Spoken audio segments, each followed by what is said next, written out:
Foi, motivation, surpassement. Fortifiez votre intérieur avec le moment de foi. Deutéronome chapitre 8, Église, s'il vous plaît. Deutéronome chapitre 8. Avez-vous trouvé? Deutéronome chapitre 8.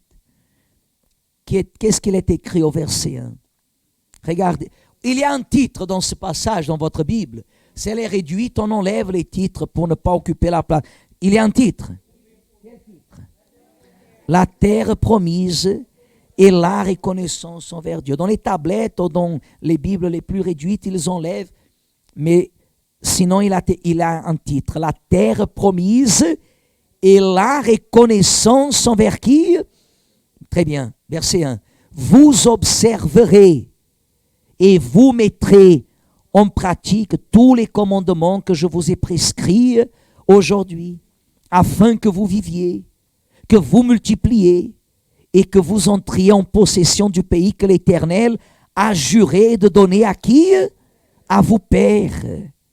Souviens-toi, verset 2, de tout le chemin que l'Éternel, ton Dieu, t'a fait faire pendant ces 40 années dans le désert, afin de t'humilier et de t'éprouver, pour savoir quelles étaient les dispositions de ton cœur. Lisez bien fort. Et si tu garderais, au nom de ces commandements, combien d'années, Église? 40 ans, Église, regardez. 40 ans. 40 ans, Église. Vous savez ce que ça veut dire 40 ans? L'Église ici en France, elle a environ 28 ans. Le travail a commencé en 92 d'évangélisation. Ça fait combien? Vous savez combien de milliers de personnes ont déjà été dans cet endroit ici à Paris? Je ne parle pas ni même des autres endroits. Combien de personnes ont déjà mis leurs pieds à l'église? Des milliers, des milliers. Des milliers. Quelques-unes sont dans d'autres églises, d'autres font leur vie. Des milliers.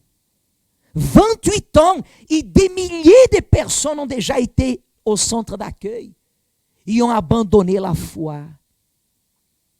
Ici, ils ne sont pas restés 28 ans. Ils sont restés combien?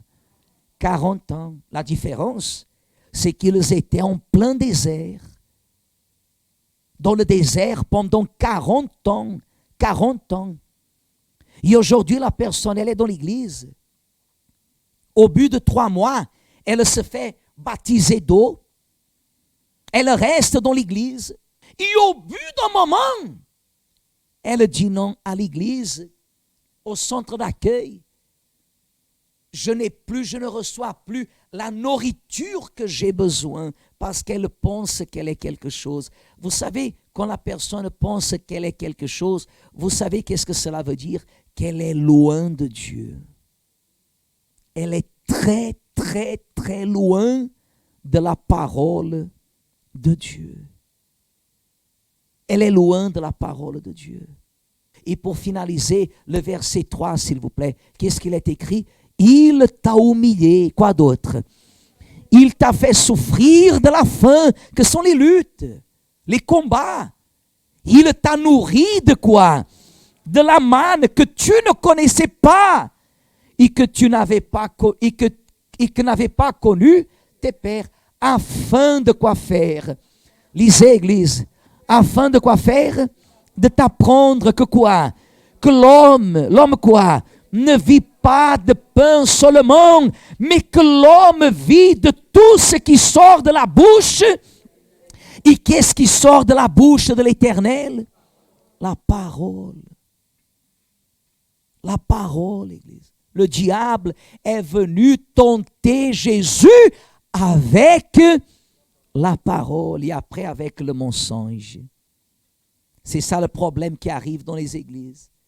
Quand la parole, elle n'est plus suffisante, beaucoup commencent à utiliser le quoi? Le mensonge au sein des églises. Et des fois, ces églises, elles ont même un succès. Ces hommes deviennent idolâtrie au sein de l'église. Le peuple se plie parce que ce sont des hommes de Dieu. Ne faites pas ça. Ne faites pas ça. Parce que c'est quelque chose qui est contraire à la parole de qui? Le seul qui est digne et mérite la reconnaissance, c'est qui? C'est le Seigneur Jésus. Les hommes, priez pour eux. Vous nous considérez, mettez-vous dans vos prières. Mais il ne faut pas, Église, idolâtrer. Et si j'aime à Dieu et je garde la parole de Dieu, je vois dans le pasteur un homme que Dieu utilise pour que mon âme soit toujours dans sa présence.